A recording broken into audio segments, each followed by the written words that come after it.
Halo, apa kabar pemirsa? Senang sekali saya Wiki Adrian kembali menjumpai Anda dalam spesial dialog. Hari ini kita akan berbincang mengenai topik strategi sektor jasa pertambangan di tengah pandemi. Dan pemirsa, inilah spesial dialog selengkapnya. Ya, Badan Pusat Statistik mencatat nilai ekspor sepanjang bulan April tahun 2020 sebesar 12,19 miliar dolar Amerika Serikat. Angka ini merosot cukup tajam sebesar 13,33% dibandingkan bulan sebelumnya yang mencapai 14,07 miliar dolar Amerika.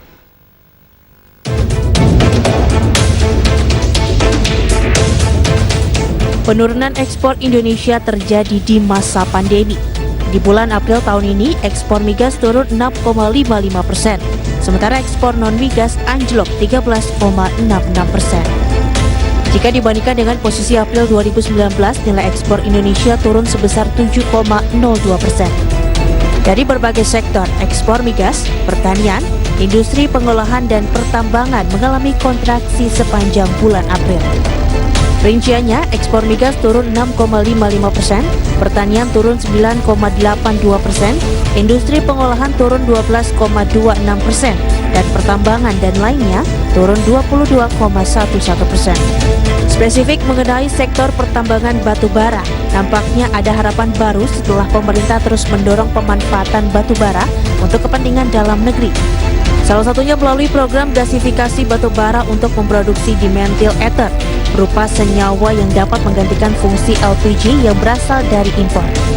Tahun 2020, konsumsi domestik ditargetkan mencapai 155 juta ton dari target produksi batu bara sebesar 550 juta ton. Bagaimana peningkatan target konsumsi batu bara domestik dapat memberikan pengaruh bagi sektor usaha pendukung? Bagaimana sepak terjang sektor pendukung pertambangan batu bara di tengah pandemi?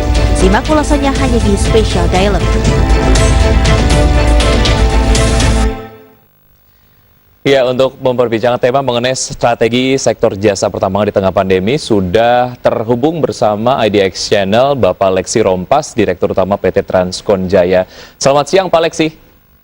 Selamat siang Mas Wiki. Apa kabar Pak Leksi? Terima kasih sudah bergabung bersama Special Dialog. Sehat ya Pak? Sehat. Oke, baik. Pemirsa juga sehat. Iya, mudah-mudahan kita semuanya sehat ya Pak ya. Amin. Baik, Pak Leksi bicara mengenai dinamika yang cukup challenging belakangan, bagaimana sebetulnya pandemi COVID-19 ini memberikan dampak yang cukup signifikan bagi seluruh lini ekonomi di Indonesia dan juga global. Bagaimana sebetulnya Transkon Jaya sebagai salah satu pemain di sektor pendukung pertambangan juga terkena dampak dari pandemi ini, Pak Leksi? Baik Mas Wiki, kalau kita bicara tentang dampak COVID-19 ini, memantau dari media, bicara dengan banyak pihak, harus kita akui bahwa dampaknya cukup biasa. Tapi pada saat ini saya mau bicara si perusahaan kita, saya mau bawa dua sisi. Yang pertama di operasional. Jadi di sisi operasional ini cukup terdampak di PT Transkon Jaya karena kita mengikuti peraturan yang dikeluarkan pemerintah balik, di mana PT Transkon Jaya ini beroperasi kota balik ada di seluruh Indonesia. Pemerintah kota mengeluarkan juga peraturan untuk menutup beberapa ruas jalan yang sudah dibatasi, sehingga harus merasa harus ikut mendukung peraturan pemerintah ini untuk memutus mata rantai COVID-19 di Kota Balikpapan secara khusus dan di Indonesia secara umumnya. Jadi kami melakukan pengaturan di sisi operasi khususnya kita akan menyesuaikan jam di jalan. Jadi bisa dikatakan yang bekerja hari saja. Kemudian untuk mendukung peraturan dalam hak social distancing, kami juga pas jumlah karyawan yang bekerja sehari di Balikpapan. Itu hari ini kita bekerja, besok kita bekerja di rumah.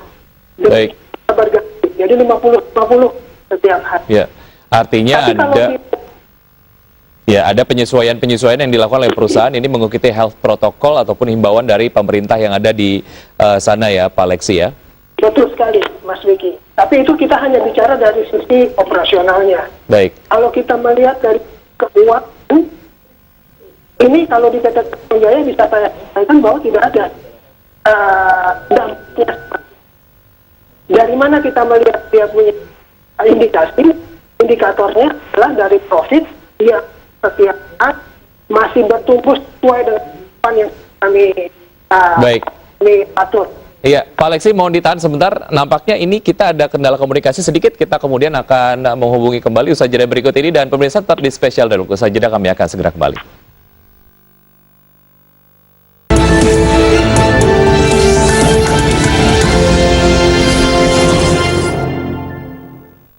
Kita tahan ya Pak sebentar.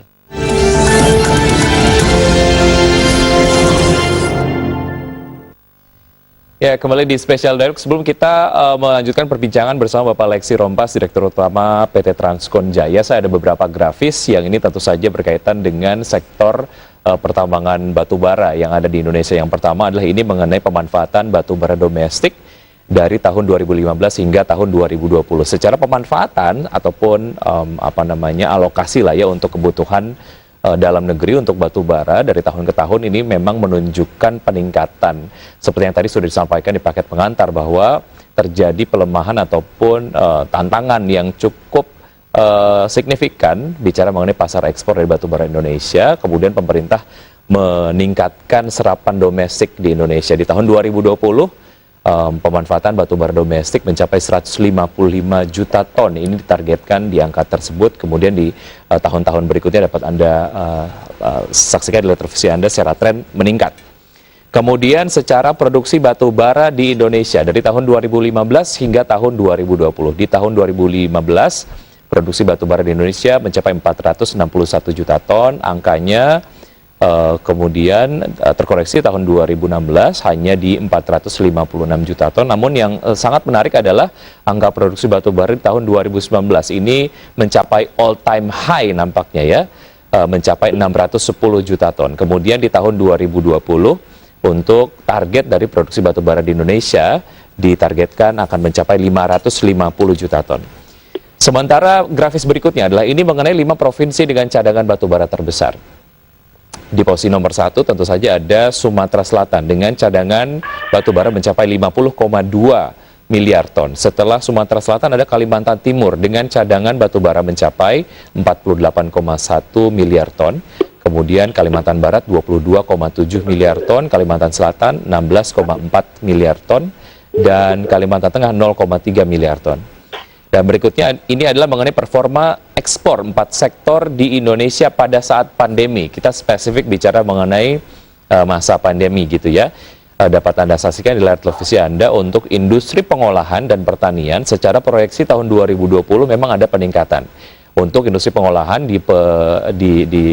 diprediksi untuk performa dari sektor industri pengolahan mencapai 33 miliar dolar Amerika Serikat, pertanian 0,9 miliar dolar Amerika Serikat. Dua sektor ini meningkat dibandingkan dengan 2019. Sementara untuk sektor migas dan juga pertambangan, secara proyeksi dibandingkan dengan tahun 2019 ini mencapai koreksi yang cukup signifikan. Di migas 2,3 miliar dolar Amerika Serikat, sementara di pertambangan lainnya di 5,6 miliar dolar Amerika Serikat.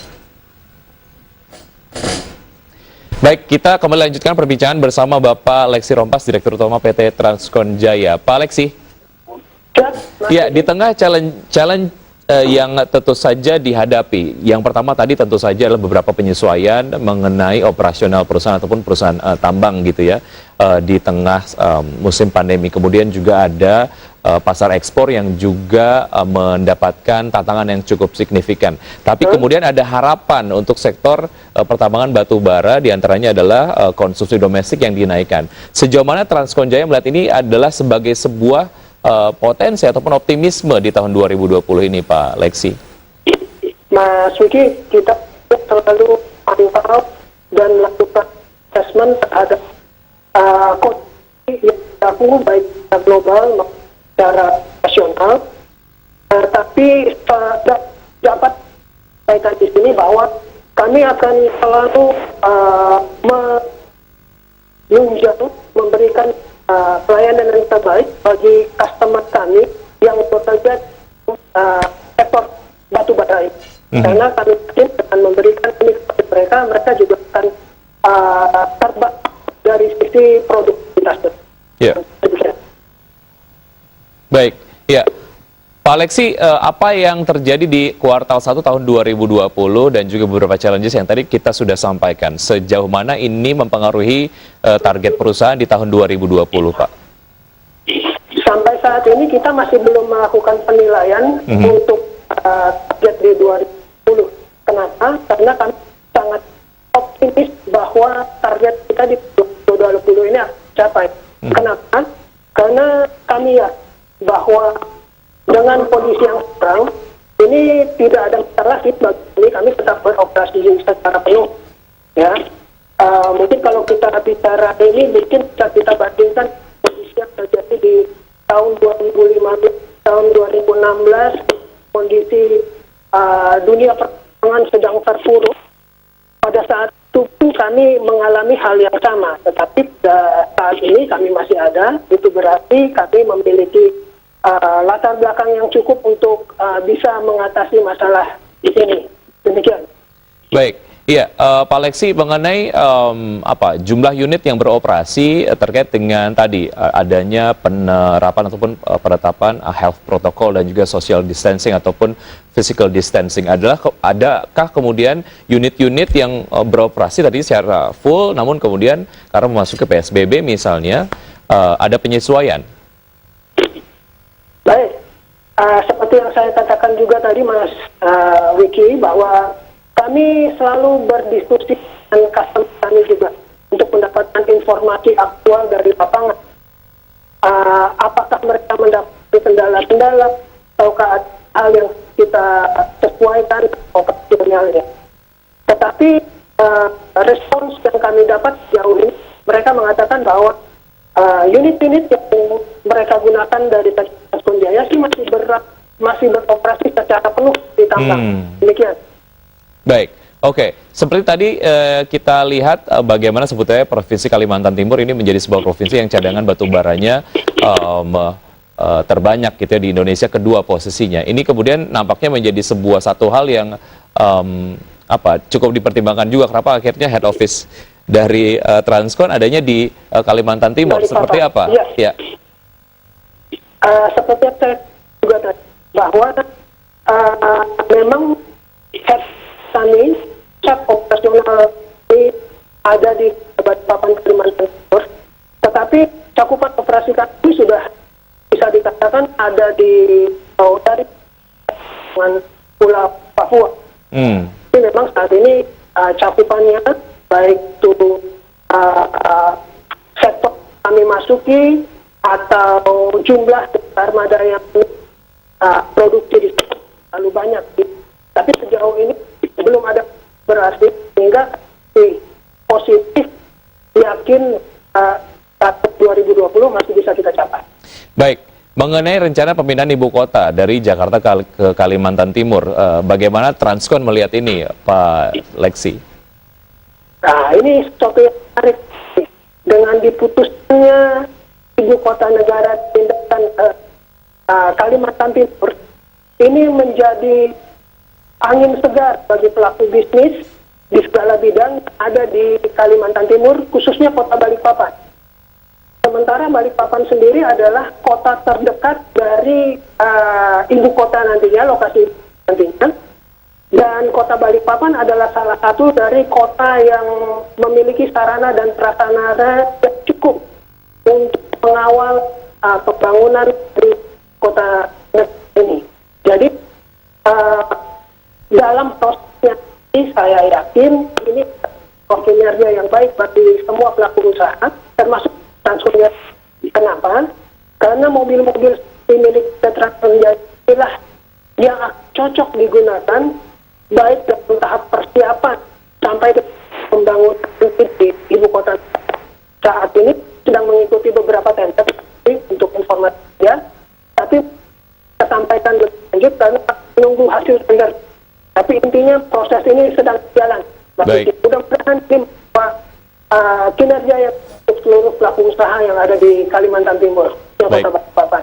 Ya, perbincangan semakin menarik, Pak Alexi. Kita akan lanjutkan usai jeda berikut Baik. ini. Dan pemirsa, tetap di Spesial Dialog, usai jeda kami akan segera kembali.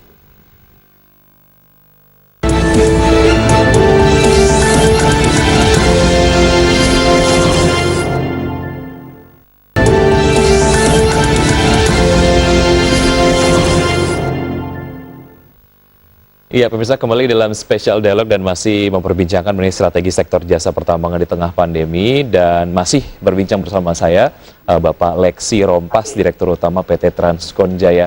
Pak Leksi, secara ini kan berarti mengenai wacana pembinaan ataupun keputusan untuk memindahkan ibu kota negara dari Jakarta ke Kalimantan Timur.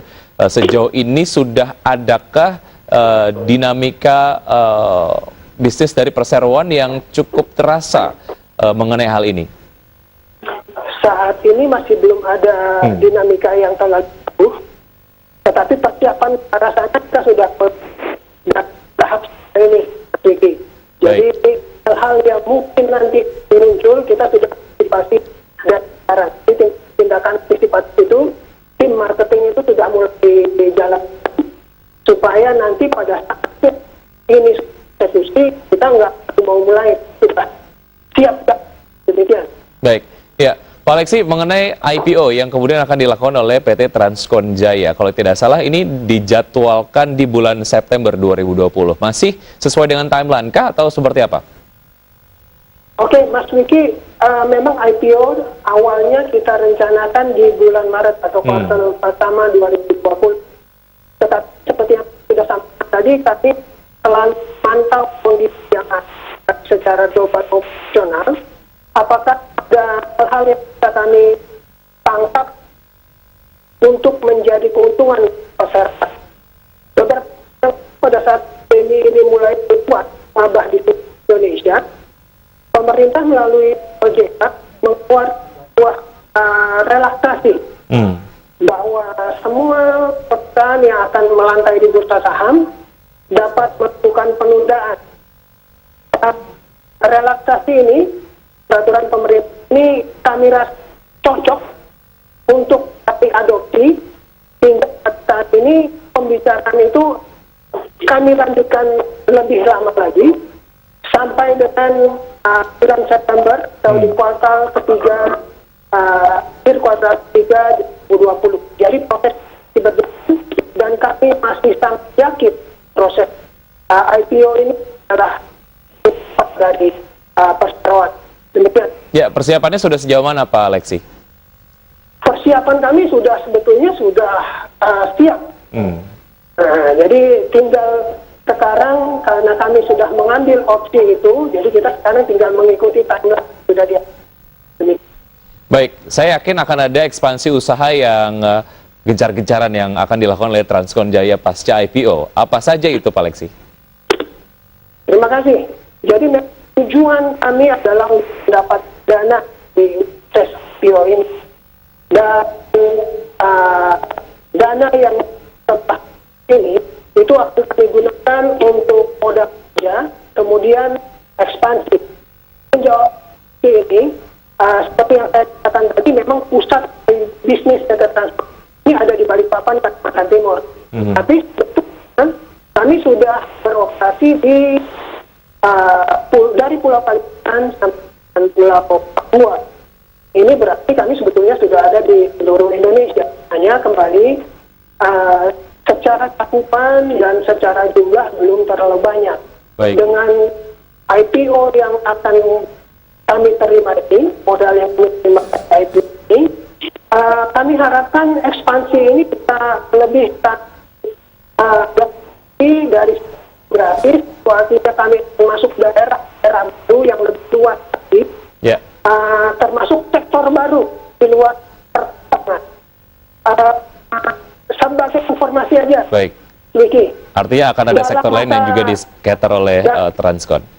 Dalam masa pandemi ini, kami mendapatkan satu proyek baru, yaitu sebuah tambang emas yang beroperasi di Sulawesi Selatan. Ini mungkin untuk menguatkan juga jawaban-jawaban saya sebelumnya, operasional di sektor tambang tidak terlalu terganggu.